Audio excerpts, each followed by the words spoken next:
Hello ಎಲ್ರಿಗೂ, ನಾನು ಇವತ್ತು ನನ್ನ ಫ್ಯಾಮಿಲಿಯವ್ರ ಜೊತೆ ಧಾರವಾಡ ಮನೆಗೆ ಹೋಗಿದ್ದೆ. ನನಗಂತೂ ಅಲ್ಲಿ ನೇಚರ್ ತುಂಬಾ ಇಷ್ಟ ಆಯಿತು.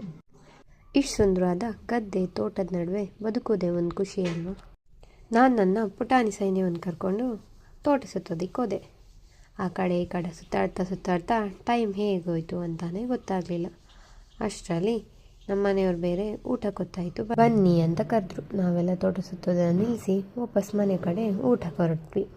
ಅದಾದಮೇಲೆ ಊಟ ಮುಗಿಸ್ಕೊಂಡು ವಾಪಸ್ ಮನೆಗೆ ಬಂದೆ. ಅದಾದ ಸ್ವಲ್ಪ ದಿನದಲ್ಲಿ ನನ್ನ ಅಕ್ಕನ ಮಗಳು ಬರ್ಡೇ ಪಾರ್ಟಿ ಇತ್ತು. ಬರ್ಡೇ ಪಾರ್ಟಿ ಮುಗಿಸ್ಕೊಂಡು ಮರುದಿವಸ ನಾವು ಬೆಳಿಗ್ಗೆನೇ ಎದ್ದು ಬೀಚಿಗೆ ಹೋಗುವ ಅಂತ ಪ್ಲ್ಯಾನ್ ಮಾಡಿದ್ವಿ. ಸೊ ಹಾಗೆ ನಾವು ಇವತ್ತು ಬೆಳಿಗ್ಗೆನೇ ಎದ್ದು ಬೀಚ್ ಕಡೆ ಹೋಗ್ತಾ ಇದ್ವಿ. ಅಂದಾಗೆ ನಾವೆಲ್ಲ ಇಷ್ಟು ಬೆಳಿಗ್ಗೆ ಎದ್ದು ಬೀಚ್ ಕಡೆ ಯಾಕೆ ಹೋಗ್ತಿದ್ದೀವಿ ಗೊತ್ತಾ? ಬೆಳಿಗ್ಗೆ ಬೇಗ ಬಂದರೆ ಇಲ್ಲಿ ಫ್ರೆಶ್ ಮೀನು ಸಿಗುತ್ತೆ ಅಂತ ಅಂದರು. ಅದಕ್ಕೋಸ್ಕರ ಯಾವ ಥರ ಎಲ್ಲ ವೆರೈಟಿ ಮೀನು ಸಿಗುತ್ತೆ ಅಂತ ನೋಡ್ಕೊಂಡು ಹೋಗೋಣ ಅಂತ ನಾನು ಬಂದೆ.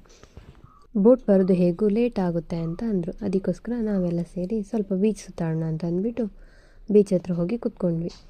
ಅಂದಾಗೆ ಯಾರಾದರೂ ಗೆಸ್ ಮಾಡ್ತೀರಾ ಇದು ಯಾವ ಬೀಚ್ ಅಂತ? ನಿಮ್ಗೇನಾದರೂ ಇದು ಯಾವ ಬೀಚ್ ಅಂತ ಗೊತ್ತಾದರೆ ಕಮೆಂಟ್ ಮಾಡಿ ತಿಳಿಸಿ. ಅಷ್ಟರಲ್ಲಿ ನಮಗೆ ದೂರದಲ್ಲಿ ಬೋಟ್ ಬರ್ತಿರೋದು ಕಾಣಿಸ್ತು. ಅದಕ್ಕೆ ಯಾವುದೆಲ್ಲ ಮೀನುಂಟು ಅಂತ ನೋಡೋಣ ಅಂತ ಕ್ಯೂರಿಯಾಸಿಟಿಲಿ ಬೇಗ ಬಂಡೆಕಲ್ಲನ್ನೆಲ್ಲ ಇಳಿದು ಬೀಚ್ ಹತ್ರ ಬಂದು ನಿಂತ್ಕೊಂಡ್ವಿ. ಅಷ್ಟರಲ್ಲಿ ಬೋಟ್ ತಗೊಂಡ್ಬಂದರು. ನೋಡಿ ಬೋಟನ್ನು ಹೇಗೆ ಸೈಡಿಗೆ ಹಾಕ್ತಿದ್ದಾರೆ ಅಂತ. ಆ್ಯಕ್ಚುಲಿ ಹೇಳಬೇಕಂದ್ರೆ ಇದೊಂದು ಸಣ್ಣ ತುಣುಕು ಅಷ್ಟೇ. ನೀವೇನಾದರೂ ಮಂಗಳೂರು ದಕ್ಕೆಗೆ ಹೋದರೆ ಅಲ್ಲಿ ಸಾವಿರಾರು ಬೋಟುಗಳು, ಸಾವಿರ ರಾಶಿ ಮೀನುಗಳು ನೋಡೋದಕ್ಕೆ ಸಿಗುತ್ತೆ. ಅಲ್ಲಿ ವೆರೈಟಿ ಟೈಪ್ಸ್ ಆಫ್ ಮೀನುಗಳು ಮತ್ತು ಎಷ್ಟು ಸಾವಿರ ಮೀನು ರಾಶಿಗಳನ್ನ ನೀವು ಅಲ್ಲಿ ನೋಡ್ಬೋದು. ಹಾಗೂ ಇವ್ರು ಬೋಟನ್ನು ಸಾಗಿಸಿ ಸೈಡಿಗೆ ತಂದು ಹಾಕಿದ್ರು. ನಾನಂತೂ ಕ್ಯೂರಿಯಾಸಿಟಿಲಿ ಯಾವ್ದು ಮೀನಿದೆ ಅಂತ ನೋಡೋಕೆ ಹೋದರೆ ಅಲ್ಲಿ ನನಗೆ ಬಂಗುಡೆ ಮೀನು ಬಿಟ್ಟು ಬೇರೆ ಯಾವ ಮೀನು ಕಾಣಸಿಗಲಿಲ್ಲ.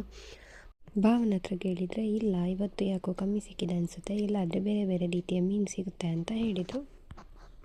ಬೇರೆ ಟೈಪಿನ ಮೀನು ಸಿಗುತ್ತೆ ಅನ್ನೋ ಕ್ಯೂರಿಯಾಸಿಟಿಯಿಂದ ಬಂದೆ. ಆದರೆ ಇಲ್ಲಿ ಬಂಗುಡೆ ಮೀನು ನೋಡಿ ಬೇಜಾರೇನೋ ಆಯಿತು. ಪರವಾಗಿಲ್ಲ, ಬೆಳಿಗ್ಗೆನೇ ಬಂದು ಒಂದು ಎಕ್ಸ್ಪೀರಿಯೆನ್ಸ್ ಆಯಿತಾ ಅಂತ ಅಂದ್ಬಿಟ್ಟು ಖುಷಿ ಪಡ್ಕೊಂಡೆ. ನೆಕ್ಸ್ಟ್ ವ್ಲಾಗಲ್ಲಿ ಸಿಗುವ. ಬಾಯ್.